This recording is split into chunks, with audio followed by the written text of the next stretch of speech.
Hello, everyone, and welcome back to English Pod. My name is Marco. And my name is Catherine. And today we're going to be visiting one of my favorite places, I must say. Really? So you're a big meat eater. I am. I have to have meat every day, so that's why I usually go to the butcher. All right, so vegetarians, be warned. Today's dialogue is all about eating meat and where to go to get meat. So as Marco said, that place is called the Butcher's. So we're going to be visiting the butcher, and we're going to learn all the different types of meat you can find there. Great. So we don't have anything to preview, but before we get started, just like to mention that you're going to hear a lot of different kinds of words, and we'll be back in a minute to talk about what they mean.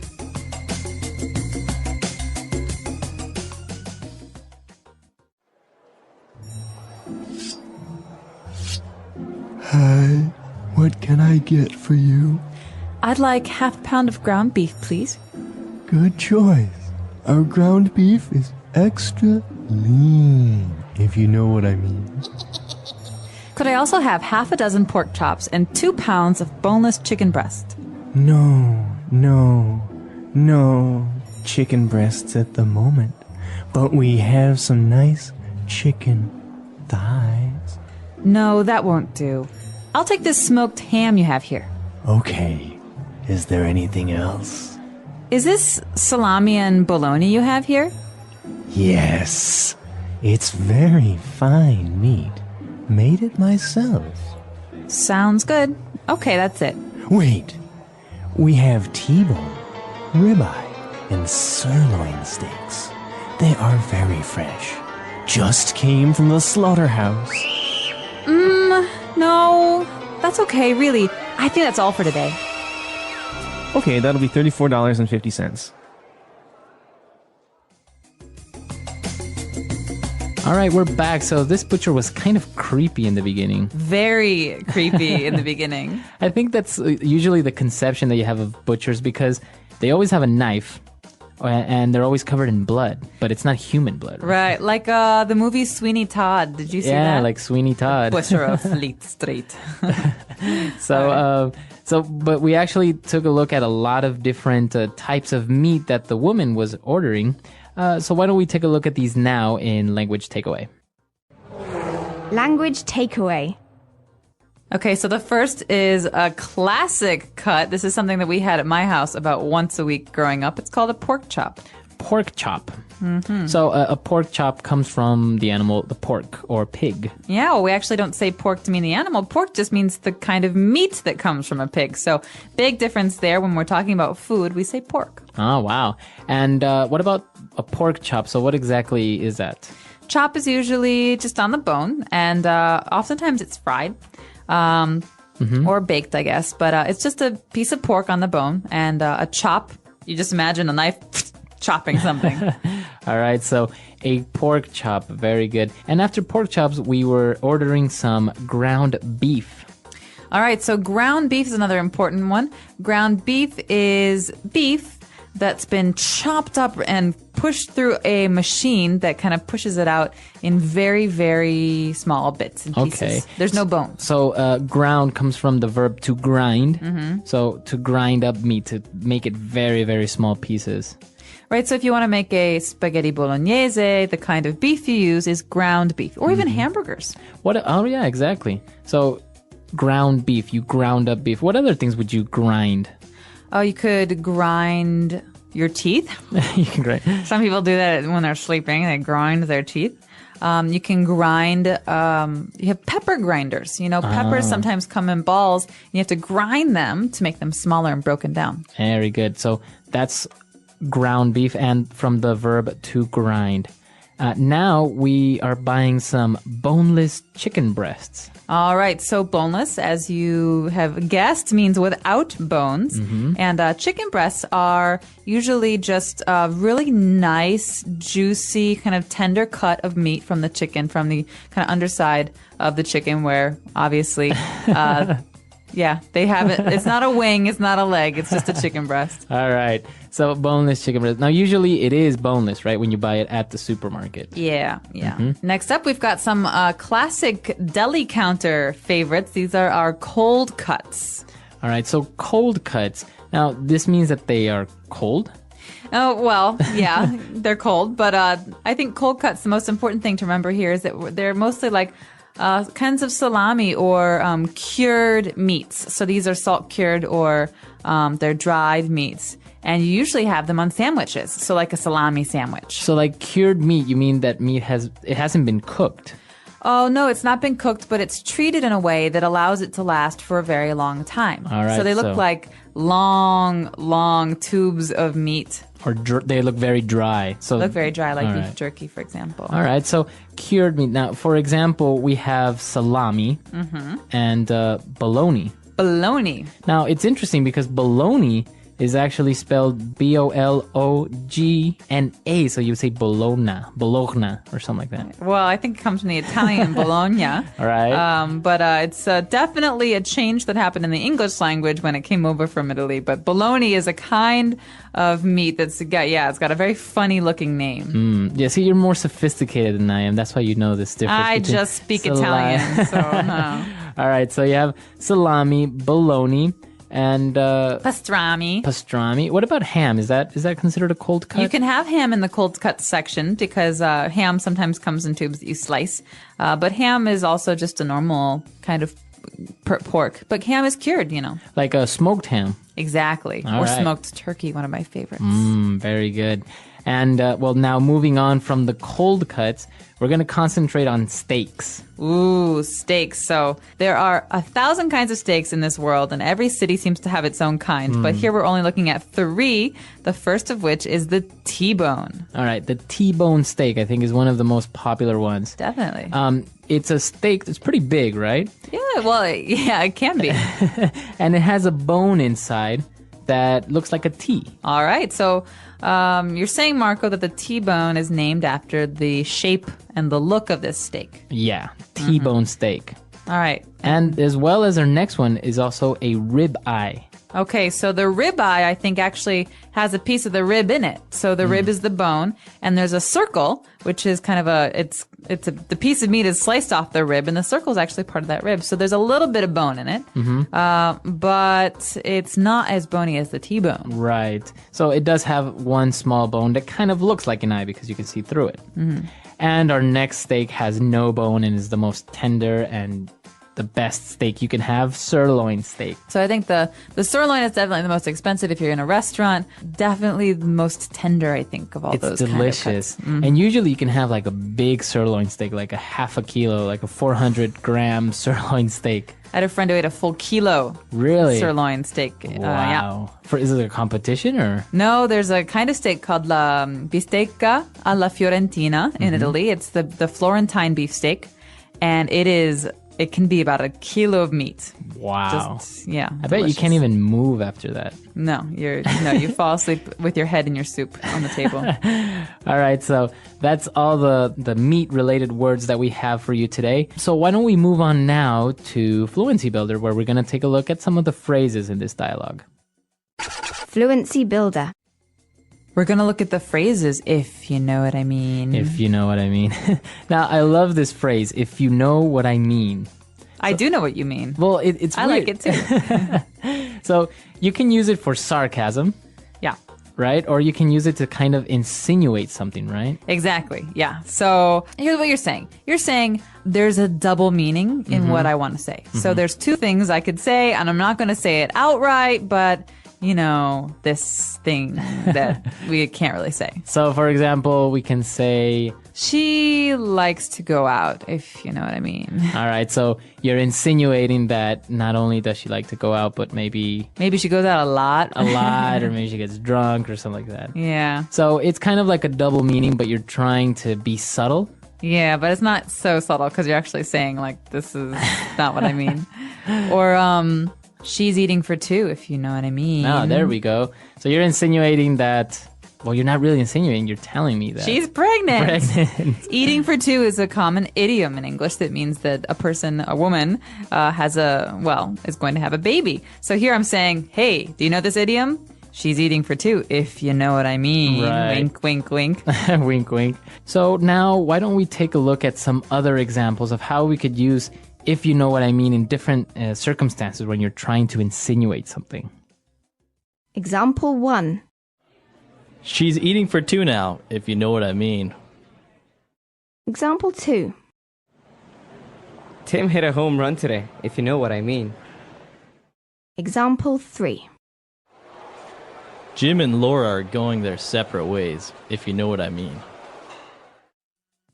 All right, we're back. So now that that's clear, why don't we move on to our next phrase? So this one is a counting phrase, and for those of you who have heard the word dozen before, it might not be so new. The phrase is half a dozen. Half a dozen. So that means half of 12. 12. So a dozen is 12. And I'm not really sure when this started being used in English, but a dozen is 12. And half a dozen is then 6. Mm-hmm. Now, there's another phrase or another saying that's very common, a dime a dozen. He's a dime a dozen. Mm-hmm. So that means you can get 12 of the same type of guys for 10 cents. Right. So they're easy to find. They're easy to find. Yeah. The dime a dozen. All right, very good. And moving on to our last one. When they were talking, they said something about the meat being lean, extra lean.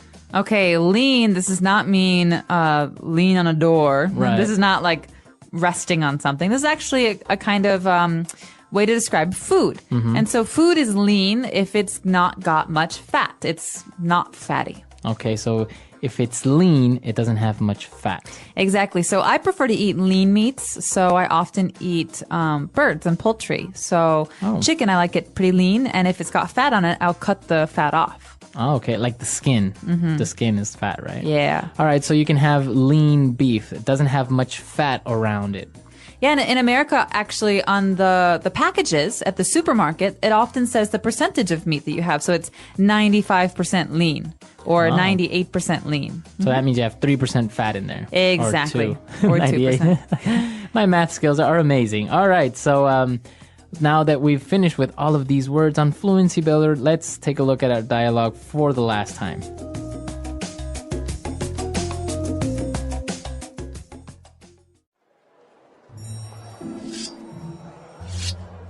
Hi, what can I get for you? I'd like half a pound of ground beef, please. Good choice. Our ground beef is extra lean, if you know what I mean. Could I also have half a dozen pork chops and 2 pounds of boneless chicken breast? No chicken breasts at the moment, but we have some nice chicken thighs. No, that won't do. I'll take this smoked ham you have here. Okay, is there anything else? Is this salami and bologna you have here? Yes, it's very fine meat. Made it myself. Sounds good. Okay, that's it. Wait, we have T-bone, ribeye, and sirloin steaks. They are very fresh. Just came from the slaughterhouse. No, that's okay, really. I think that's all for today. Okay, that'll be $34.50.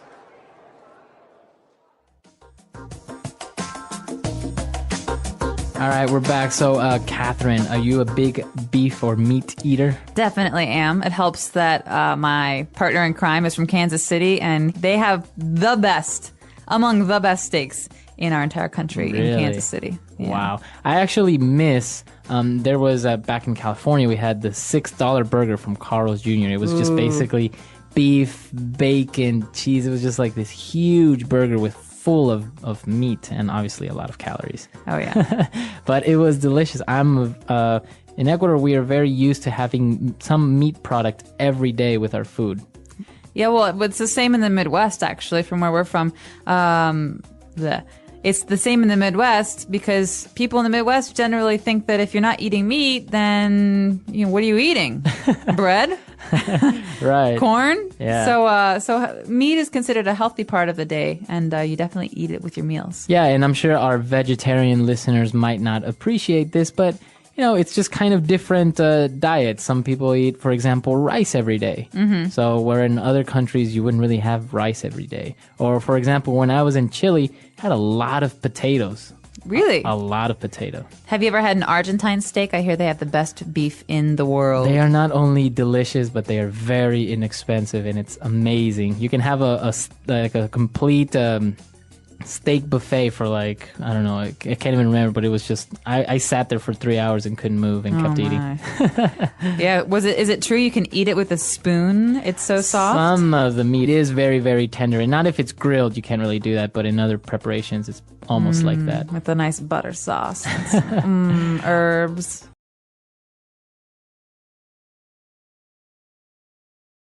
My name is Sophie. I am 29 years old. I always believed in love. I thought marriage was forever. But I was wrong. I met Daniel 5 years ago. He worked in the same office as me. He was friendly and kind. Every morning he brought me coffee. Every afternoon he asked how I was feeling. I smiled a lot when I was with him. He was not rich. He didn't drive a big car. But he made me feel safe. He made me laugh. He said I was special. I started to love him. I thought he loved me too. One day he asked me out. I said yes. We went for a walk in the park. We talked for hours. I felt happy. It was simple, but it felt right. After a few months, he asked me to marry him. He said he didn't want to wait. He said life was short. I was surprised, but also excited. I said yes. We had a small wedding, just family and close friends. He looked at me with warm eyes and said, "You are my everything." I believed him. I believed every word. We moved into a small apartment. I loved our home. It was quiet and clean. We didn't have much money, but I didn't care. I thought love was enough. In the first year, Daniel was sweet. He helped with cooking. He made tea when I was tired. On weekends, we watched movies and ate together. He often told me he was lucky to have me. But slowly, things changed. He came home late. He said he had more work. He started to check his phone in another room. He took his calls outside. When I asked questions, he smiled and said, "Nothing is wrong." He didn't help much at home anymore. When I talked, he didn't listen. He seemed far away. Even when he sat next to me, I felt lonely. I started to worry. I asked him again, "Is everything okay?" He said, "Yes, just tired." I wanted to believe him. I wanted things to go back to how they were. One day, I made his favorite dinner. I cleaned the whole house. I wore the dress he once said he liked. I waited for him with hope. But he didn't come home. He came back very late. He looked surprised to see the food. He didn't even say sorry. He said I forgot, and went to take a shower. I felt sad, but I didn't cry. I just cleaned the plates and went to bed. At night, I stayed awake. I stared at the wall. My mind was full of questions. I thought maybe I did something wrong. Maybe he didn't love me anymore. One morning, I saw something strange. His shirt had lipstick on the collar. It was not my color. I held it in my hand for a long time. Then I put it back. I didn't ask him that day. I was too scared. But after that, I watched more closely. I saw perfume on his jacket. He never wore perfume before. He started using new words. He even changed his haircut. I was not stupid. I knew something was wrong, but I was still too afraid to speak. I thought maybe it would stop. Maybe he would change. Then one Sunday, he said he needed to go to the office, but it was quiet outside. I called the office phone. No one answered. I waited. I sat in the kitchen for hours. He came back in the evening. He looked tired, but also happy. I looked at his eyes. He smiled, but it was not the same smile I knew. I said, "Where were you?" He said, "I told you at work." I wanted to shout, but I didn't. I just looked at him and said, "I called your office." His face changed only for a second. Then he laughed and said, "I was in a meeting." I didn't believe him, but I didn't say more. I just went to the bedroom and closed the door. That night, I didn't sleep again. My mind was full of pain.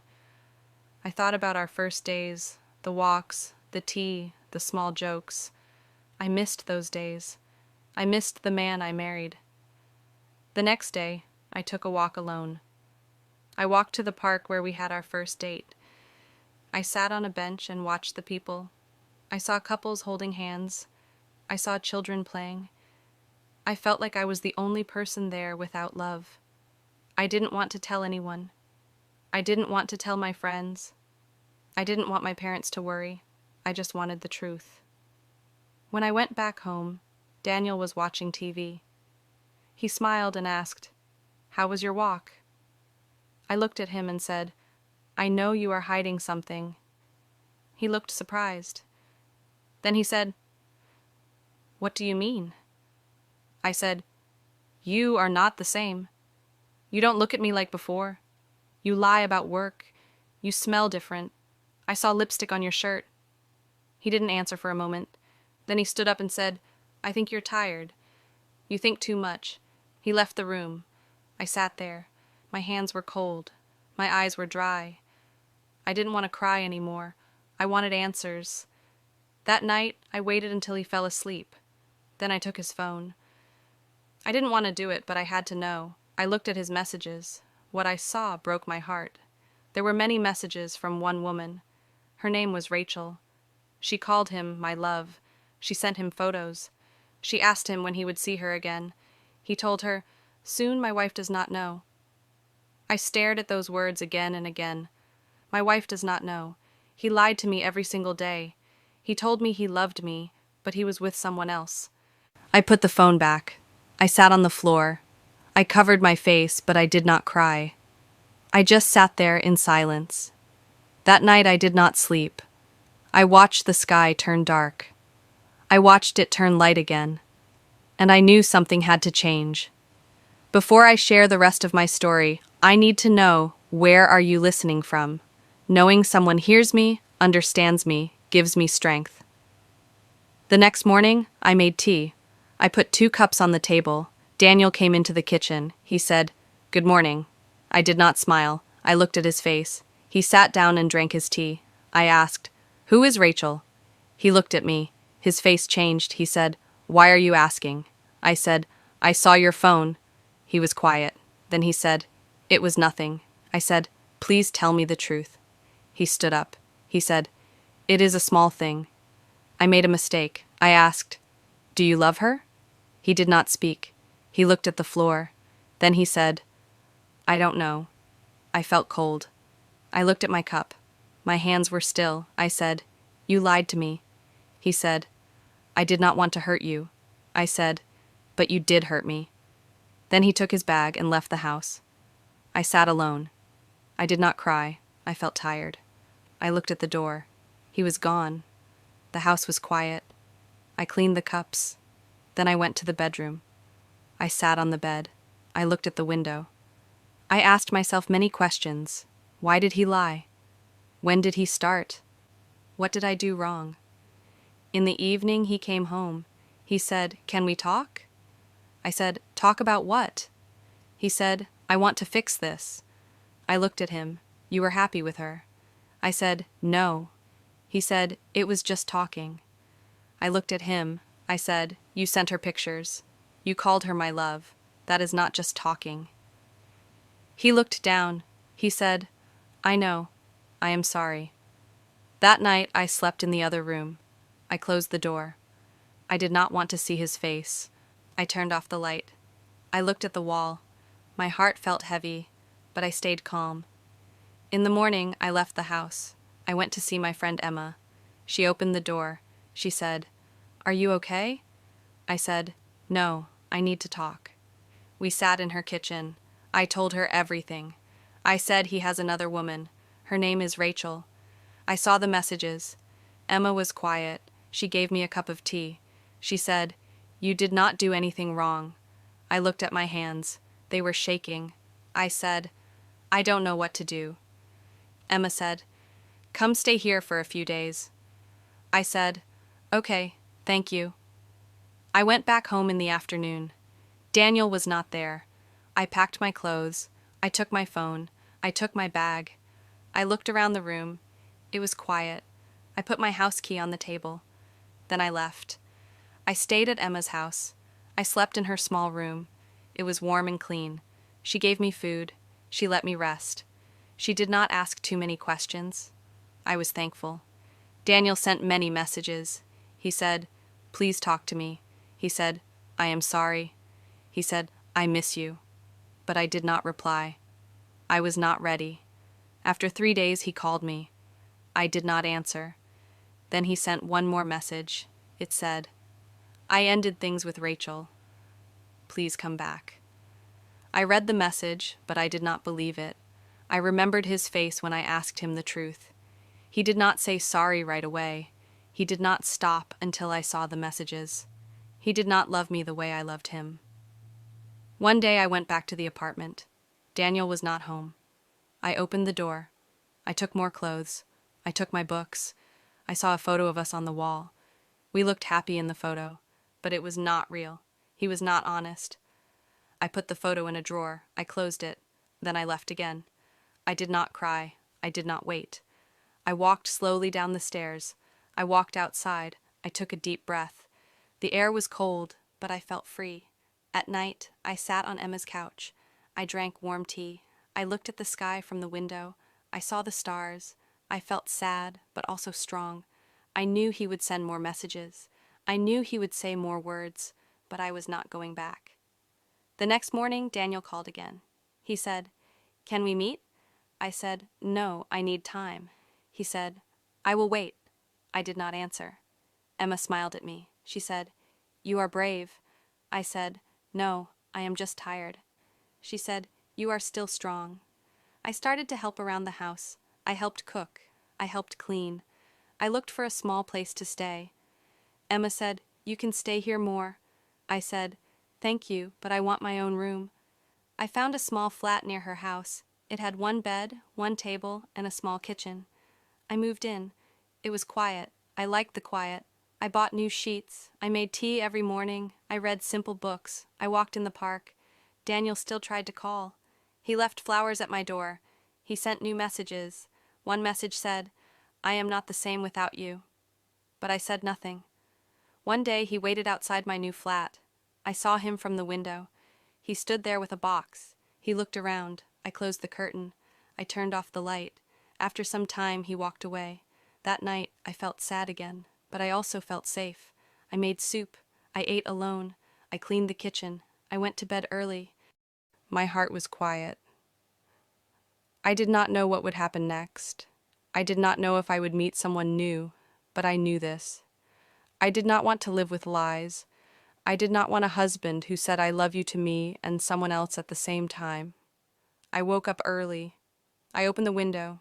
The sun was out. The sky was clear. It was a new day. I made tea. I sat at the table. My phone was on the chair. I looked at it. There were new messages from Daniel. One message said, I am sorry. Another one said, Can I see you? I put the phone down. I looked out the window again. I did not know what to say. I did not want to see him, but I wanted to hear the truth from him. I wanted to ask him why he hurt me. I picked up the phone. I sent one short message. It said, We can meet at the park one time only. He replied fast. Thank you, he wrote. That afternoon, I put on my coat. I walked to the park. The wind was cold. The trees moved slowly. I saw Daniel waiting near a bench. He saw me and stood up. I walked to the bench. We both sat down. I did not smile. He did not smile. He said, Thank you for coming. I said nothing. I looked at the ground. He said, I know I did wrong. I stayed quiet. He looked at me and said, I lied to you. I broke your trust. I am sorry. I said, Why did you do it? He looked down. He did not answer fast. Then he said, I was not happy. I felt lost. I met someone new. I made a mistake. I said, You had a wife. You had a home. Why didn't you speak to me? He said, I didn't want to hurt you, but I hurt you anyway. I know that.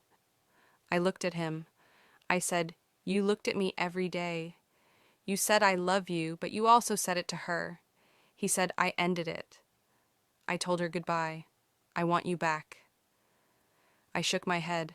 I said, You should have thought about that before. He said, Please give me one more chance. I said, No, I gave you many chances. You lied every time. He looked sad. He said, I still love you. I stood up. I looked at him one last time. I said, "Goodbye, Daniel." Then I walked away. He did not follow me. I walked home slowly. I looked at the people in the street. Some were laughing. Some were quiet. I felt calm. When I got home, I made tea. I sat on the floor and drank slowly. I looked at the wall. I felt quiet inside. The next morning, I cleaned my small flat. I washed the clothes. I swept the floor. I made toast and eggs. I opened the window. The air was fresh. I sat by the window. I listened to the birds. That week, I started walking more. I walked to the market. I walked to the park. I walked to the small lake nearby. One day I saw a woman sitting on a bench. She looked my age. She smiled at me. I smiled back. Her name was Helen. She had a small dog. The dog jumped at me. I laughed. She said, "He likes you?" We talked for a few minutes. She lived on my street. She was kind. She said, "I like your smile." We met again the next day. We walked in the park. We talked about food and music. We talked about simple things. I did not talk about Daniel. I was not ready. But I felt better with Helen. She was kind and funny. Some days she brought her dog. Some days she brought apples. I brought tea and a bottle. We sat on a bench and drank. My flat was small, but it was enough. I had a table, a chair, a bed, and a small kitchen. It was quiet, it was clean, it was mine. At night, I cooked dinner. I listened to soft music. I read simple books. I slept early. One evening, Daniel came to my door. I did not open it. I watched him from the window. He stood there for 5 minutes. Then he left. He sent one more message. It said, "Please forgive me." I did not reply. I put my phone in a drawer. I did not want to look at it. Days passed. I saw Helen again. She gave me flowers. She said, "You look happy today." I said, "I feel okay now." We walked around the lake.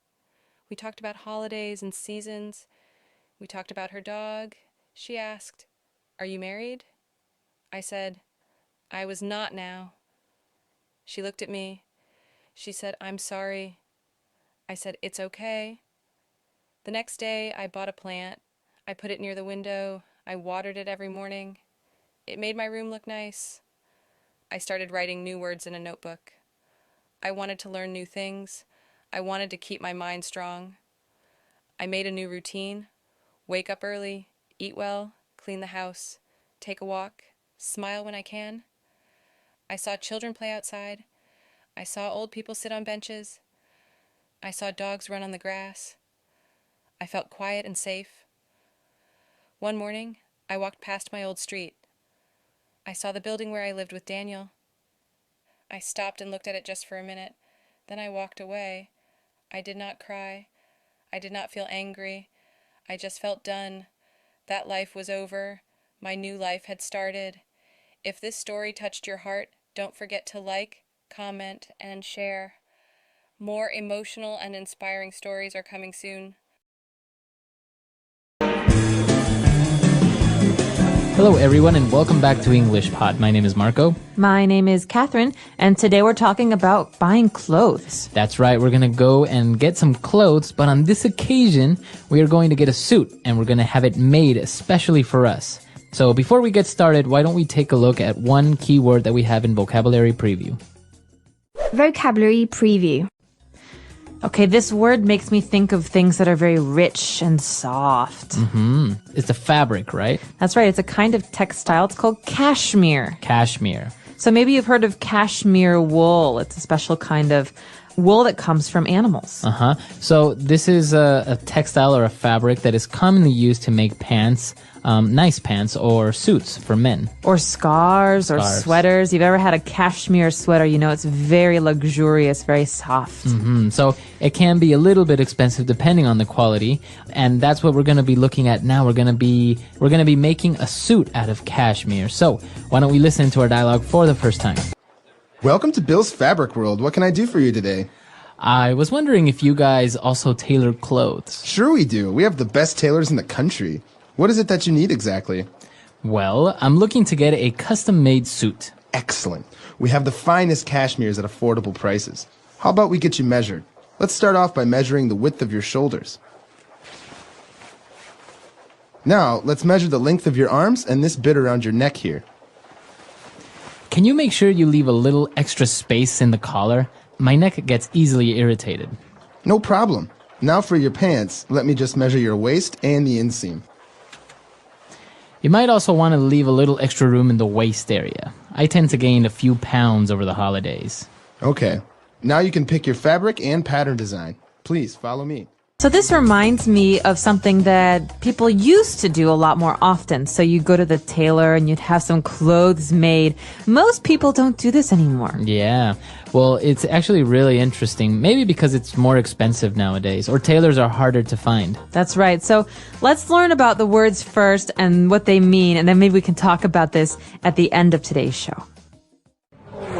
Language takeaway. All right, so today on Language Takeaway, we have a word that is a noun and a verb. So as you mentioned, the person that makes suits is a tailor. That's right. You can say, my uncle is a tailor. He makes clothes for famous people. Mm-hmm. But this word is also a verb. That means it's an action word. We can say, my uncle, the tailor, he tailors clothes. Okay, so to tailor clothes. And what does it mean when you say to tailor? Well, it can have two meanings. Mm-hmm. The first is what we learn about in today's dialogue. It means to make clothes. Okay. So to make a shirt or to make a pair of pants. But these days we often say to tailor, which means to fix something. So, for example, Marco, if you buy a pair of pants and they're too long, right, you can have them tailored. You have them tailored. And that means that I am going to have them fixed so they fit me properly. Exactly. This is a lot more common right now. Okay, so we're going to be tailoring clothes. Now, if any of you have ever been to the tailor, what they do is they measure you. And what do they measure? Well, in this case, they get the width of your shoulders. Well, what's really great about these upcoming words is that they're useful in math as well, math and just basic measurements. So width is how big something is across. Across, so how wide something is. Exactly, wide, width. Okay, so that's the width.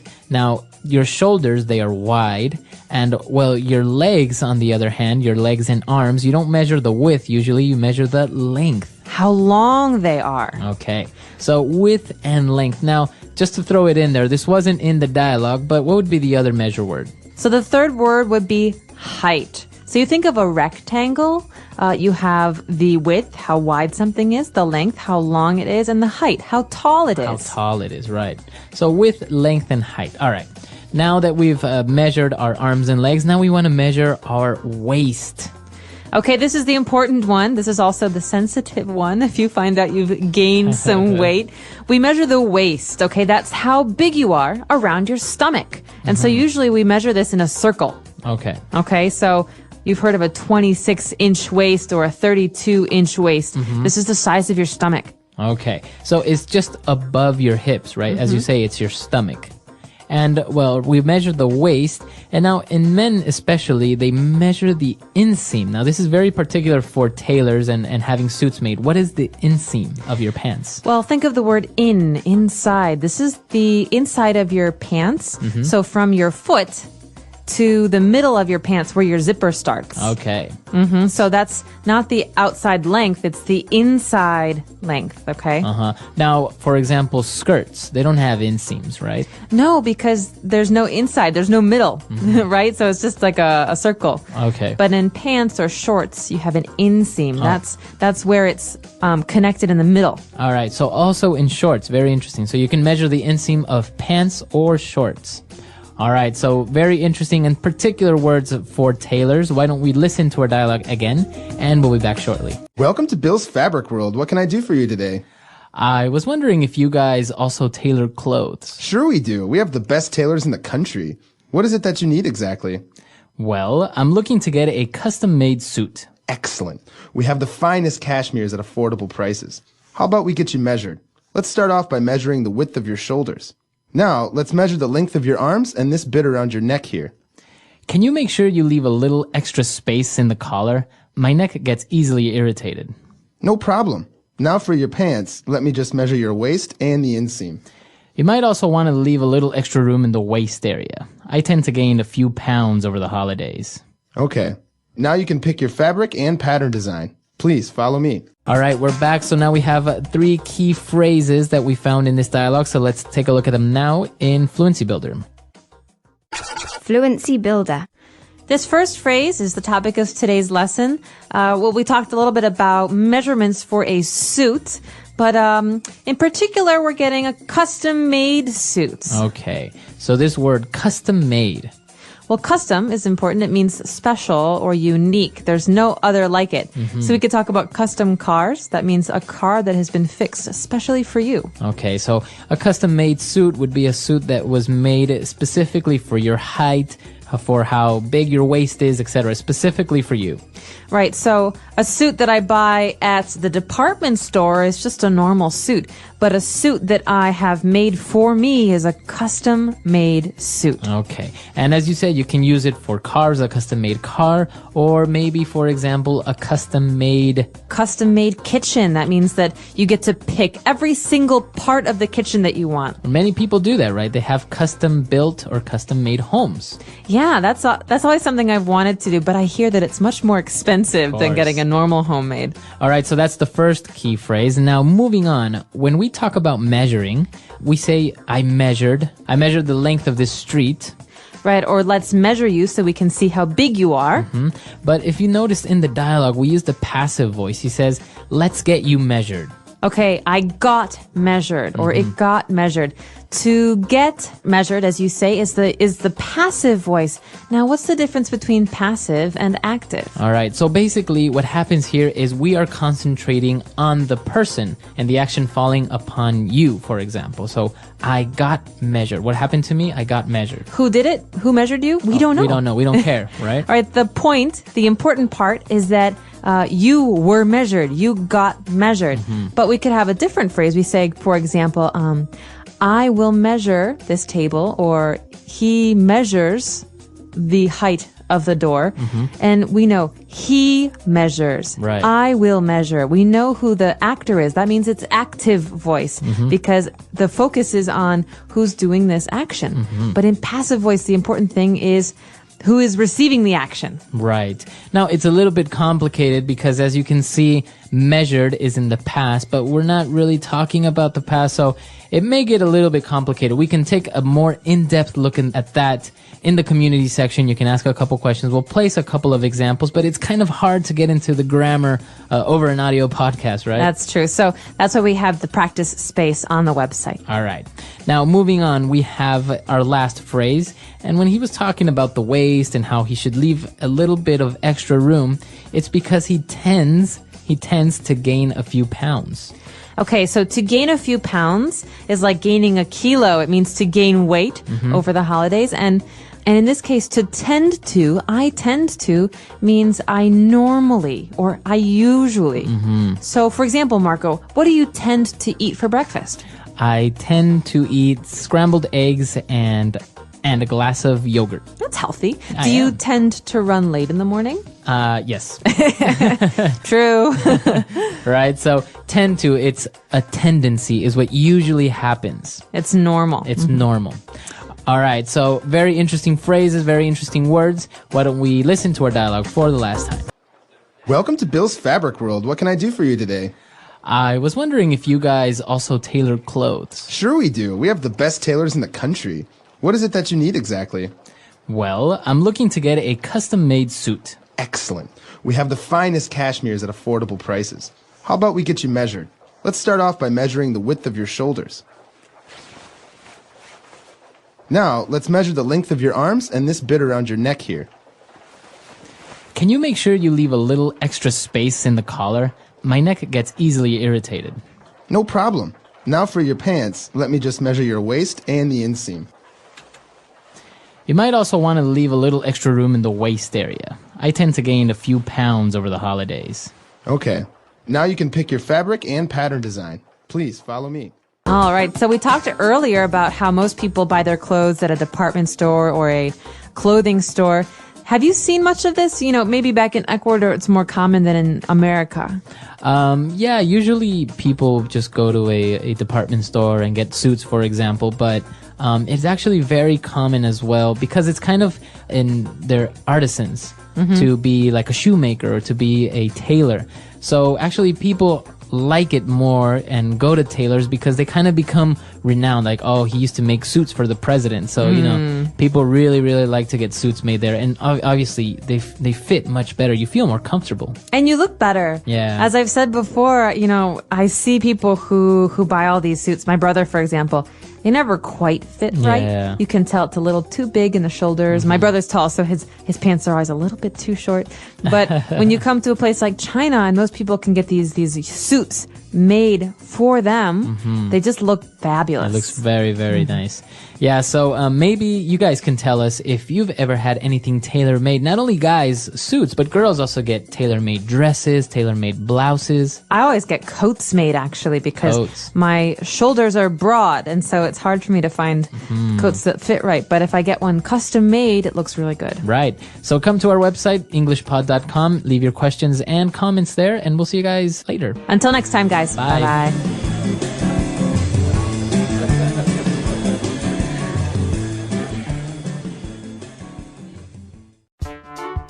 The English Pod Audio Review. Listen to the meaning, then say the vocabulary word. Made especially for the needs of one person. Custom made. To ascertain the dimensions, quantity. Measure. Be sure. Make sure. Be more likely. Tend. An artistic or decorative design that repeats. Pattern design. Let's try that faster. An artistic or decorative design that repeats. Pattern design. Be sure. Make sure. Be more likely. Tend.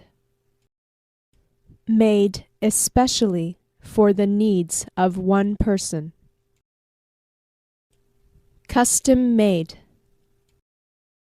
To ascertain the dimensions, quantity. Measure. Now say the word and hear it in a sentence. Custom made.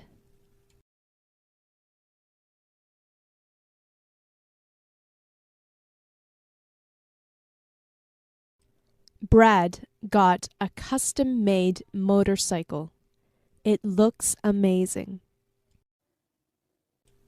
Custom-made.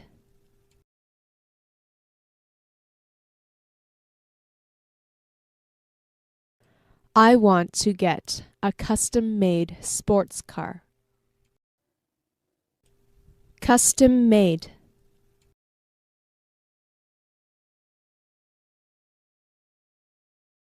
Her dress was custom-made in Italy.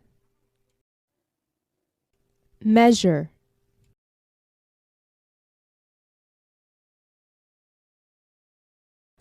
I need to measure the length of this street. Measure.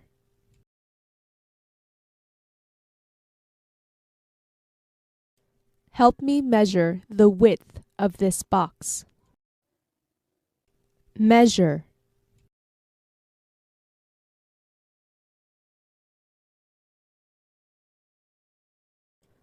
Many people tried to measure the diameter of the earth.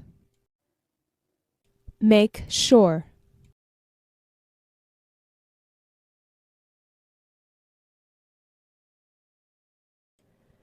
Make sure you make some extra food just in case. Make sure.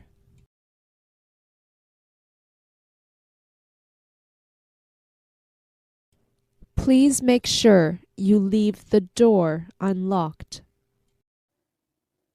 Make sure.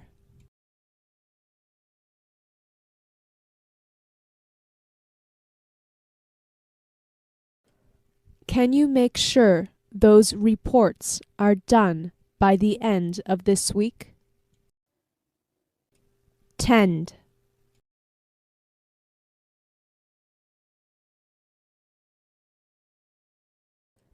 Don't buy cheap things. They tend to break easily. Tend.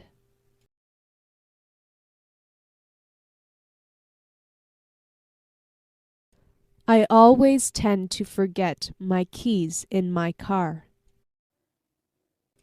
Tend.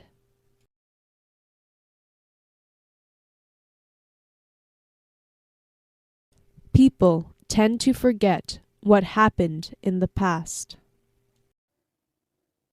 Pattern design.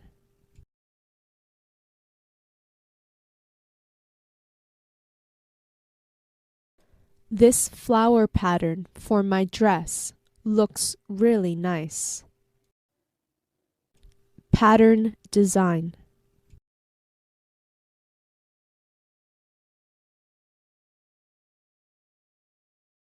I bought wallpaper that has a black and red circle pattern.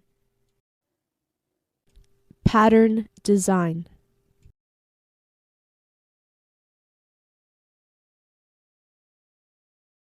I want a simple and elegant dress pattern.